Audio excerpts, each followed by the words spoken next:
to start by just giving you a quick overview of the process to date, and then I'm just going to take you through a little bit of a background in relation to the Ruataniwha project and what it was all about, and then take you to the Board of Inquiry's decision, subsequent High Court ruling, and then obviously back to the Board of Inquiry, and then we're going to look at some of what I think are the implications of this decision for freshwater management in New Zealand. So the Toki catchment proposal, as it's colloquially called, involves changes to the Hawke's Bay Regional Council's Resource Regional Management Plan to incorporate a Toki catchment specific plan which gives effect to what was the National Policy Statement 2011.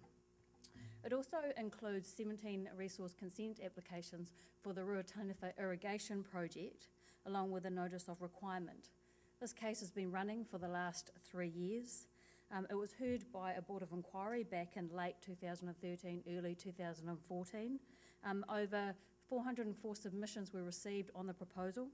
The board heard from about 131 witnesses, including experts from across NIWA, Cawthron, universities and consultancies, and reviewed over 28,000 pages of material. A lot of that are highly technical in nature.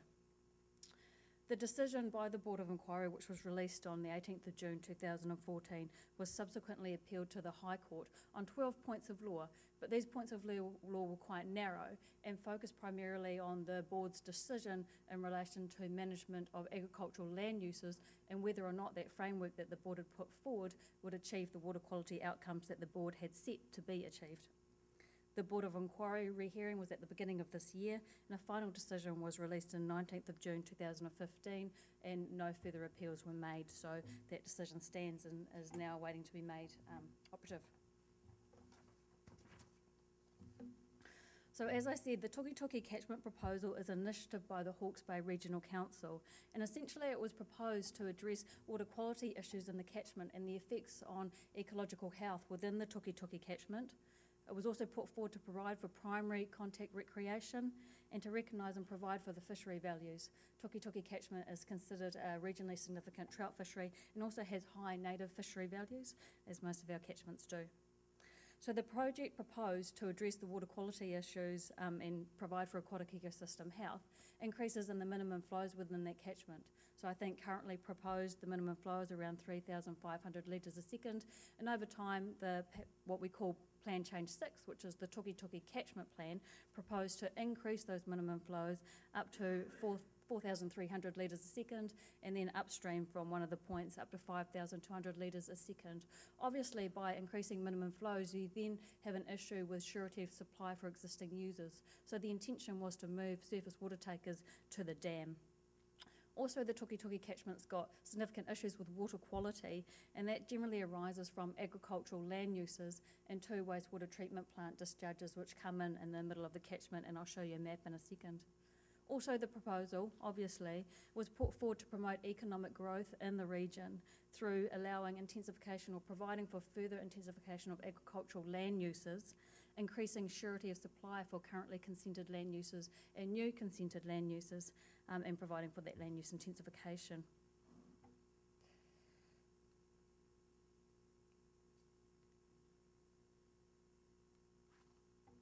Must remember to hit the button. So the Ruataniwha irrigation project. Oh. Someone else drive?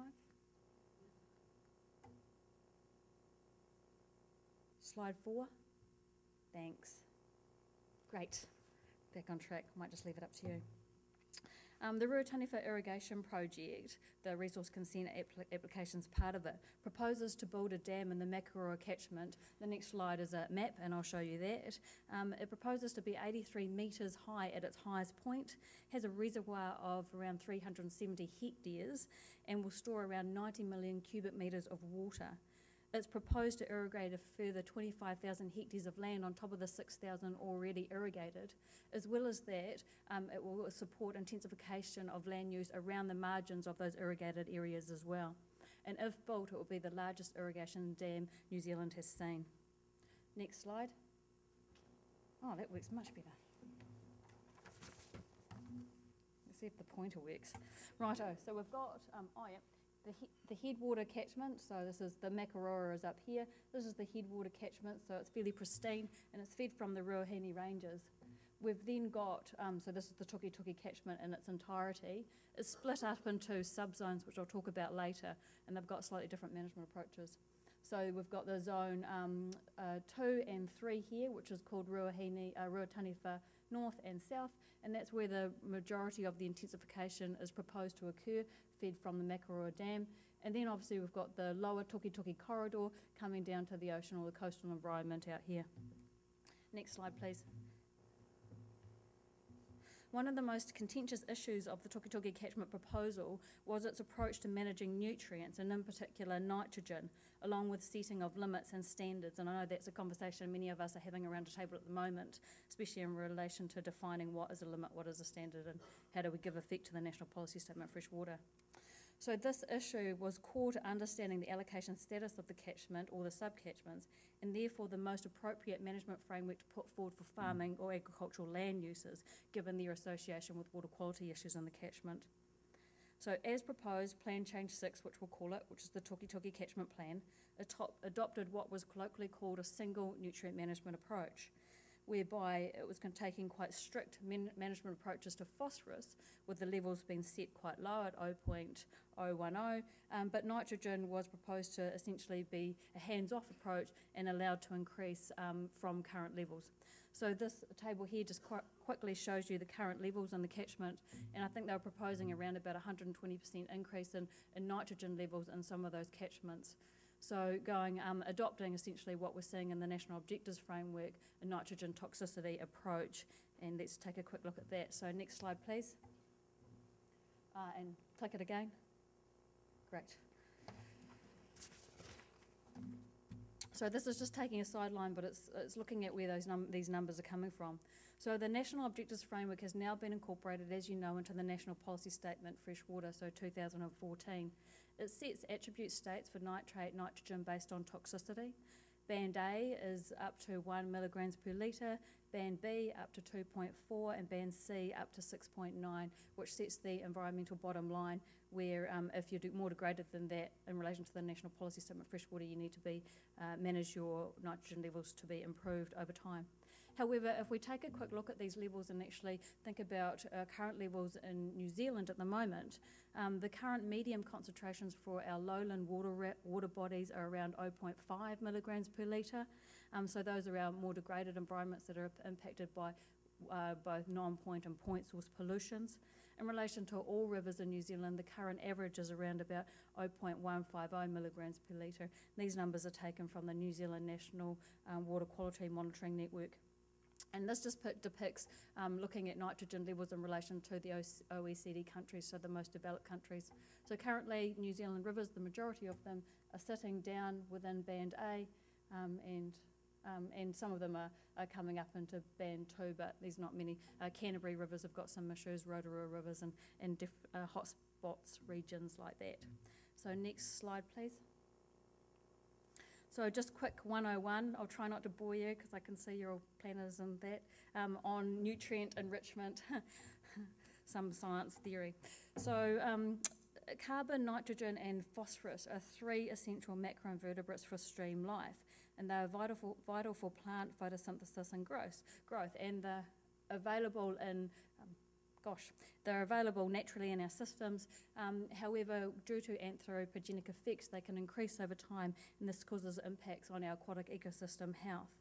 So increases in NP above threshold levels promote nuisance algal growths, and those growths have impacts on our macroinvertebrate community, so they change the bug structure in our rivers, I suppose. They cause changes in dissolved oxygen levels in the rivers, so we get low dissolved oxygen levels in those sort of early morning times, which impact on macroinvertebrates and also fish, and they can smother the substrates and affect fish directly like that. Next slide, please. So the approach put forward by Hawke's Bay Regional Council was based on a nutrient limitation theory, and when I'm travelling around the country, I'm seeing this theory popping up in some different regions, so I thought it was worthwhile just having a quick look at it. So this theory was essentially derived from research looking at marine algal cells, and it essentially looks at the water quality concentrations of nitrogen and phosphorus, and based on those ratios determine whether one nutrient is limiting in relation to algal growth or not. So essentially, low nitrogen levels in relation to phosphorus would indicate that that system is nitrogen limited, and when you get higher nitrogen levels over about 16, then your system's phosphorus limited. Next slide. So the board heard from the top leading experts in the country around nutrient management and especially limit setting to provide for ecological health, and it determined that a single nutrient management approach was not appropriate. It rejected it, and it ruled in favour of a dual nutrient management approach, that is the setting of nitrogen and phosphorus limits for ecological health and not nitrogen limits at toxicity. It set a dissolved inorganic nitrogen limit of a maximum of 0.8. And then, next slide please.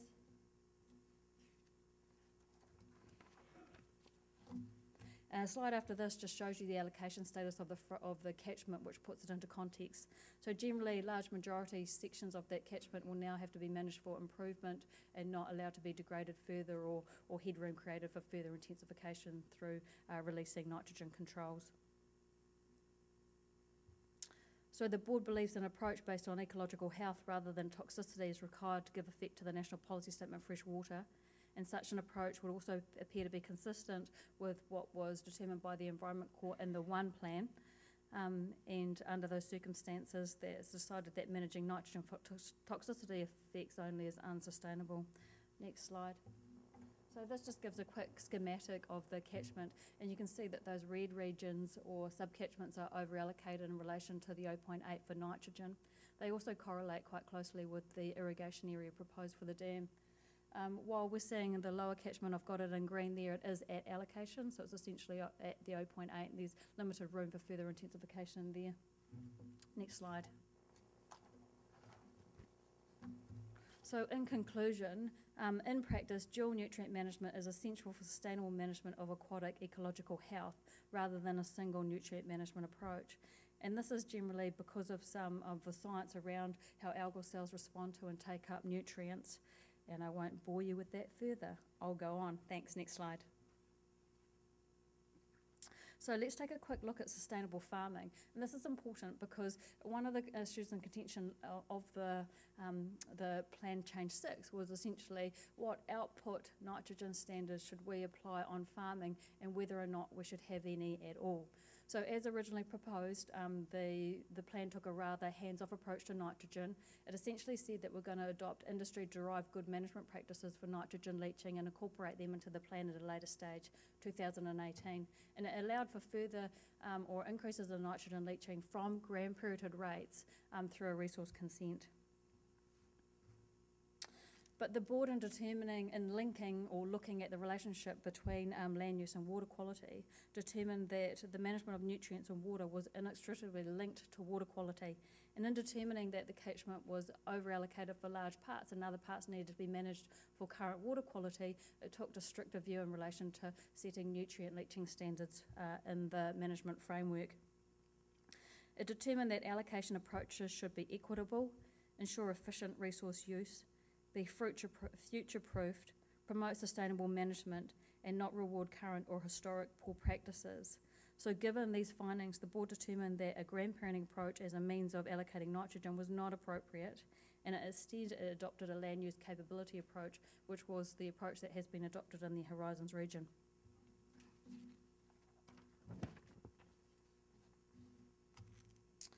I think we will, next slide please. How much time am I at?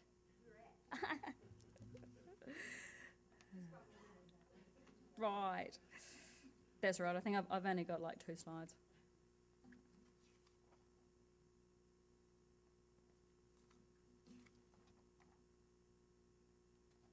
I think we'll flick through another, next slide.